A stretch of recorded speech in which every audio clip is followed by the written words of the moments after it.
పారిశ్రామిక ఉత్పత్తుల ప్రదర్శన కోసం ప్రారంభించిన ఎగ్జిబిషన్ సొసైటీ 75 ఏళ్ల ఉత్సవాలు 1వ తేదీ నుంచి ప్రారంభం కానున్నాయి. నాంపల్లి ఎగ్జిబిషన్ గ్రౌండ్లో జరగనున్న 75 ఏళ్ల పారిశ్రామిక ఉత్పత్తుల ప్రదర్శనను ముఖ్యమంత్రి కేసీఆర్ ప్రారంభించనున్నారు. యూరోప్లో పారిశ్రామికీకరణ జరుగుతున్న రోజుల్లో స్థానికంగా పారిశ్రామిక వృద్ధి కోసం నుమాయిష్ను ప్రారంభించారు. అప్పటి నుంచి నేటి వరకు ఏటికేడు అభివృద్ధి పథంలో సొసైటీ ముందుకు సాగింది. ఏటా 46 రోజుల పాటు జరిగే ప్రదర్శనలో రాష్ట్రంతో పాటు దేశవ్యాప్తంగా ఉన్న వివిధ సంస్థలు పారిశ్రామిక ఉత్పత్తుల్ని ఇక్కడ ప్రదర్శనకు ఉంచుతారు. ఎగ్జిబిషన్ ద్వారా వచ్చే సొమ్ముతో సొసైటీ ప్రస్తుతం 18 విద్యా సంస్థల్ని నడుపుతోంది. పేదలకు ఉచితంగా విద్య అందించే లక్ష్యంగా ఈ కార్యక్రమాన్ని చేపట్టింది.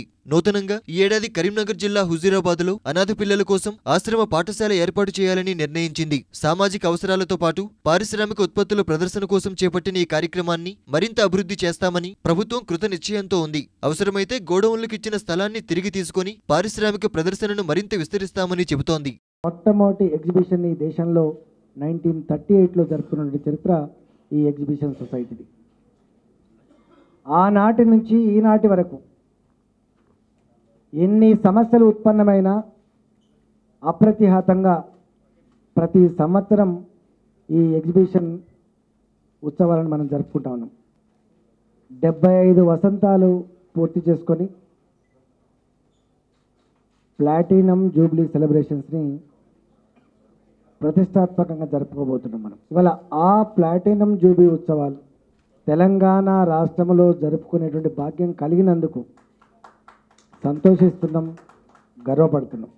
నుమాయిష్ మూలంగా నాంపల్లి ప్రాంతంలో ఏర్పడుతున్న ట్రాఫిక్ రద్దీని ఇప్పటికిప్పుడు పరిష్కరించకపోయినా రానున్న కాలంలో పరిష్కార మార్గాలు చూస్తామని సొసైటీ అంటోంది. 75 ఏళ్లు పూర్తయిన సందర్భంగా 1938లో మొదటి నుమాయిష్లో స్టాళ్లు పెట్టిన నిర్వాహకుల్ని సన్మానించేందుకు ఏర్పాట్లు చేస్తున్నారు. ఎగ్జిబిషన్లో ఈసారి ప్రత్యేకంగా ఉచిత మెడికల్ క్యాంపులు నిర్వహించనున్నారు. పలు విభాగాల్లో యువతి, యువకులు, విద్యార్థులు, చిన్నారులకు పోటీలు నిర్వహించనున్నారు. 46 రోజుల పాటు జరిగే ఈ ప్రదర్శనకు పోలీసులు కట్టుదిట్టమైన భద్రతా ఏర్పాట్లు చేస్తున్నారు. ఎలాంటి ఇబ్బందులు లేకుండా అన్ని విభాగాల ప్రభుత్వ అధికారులతో చర్చించినట్లు సొసైటీ స్పష్టం చేసింది.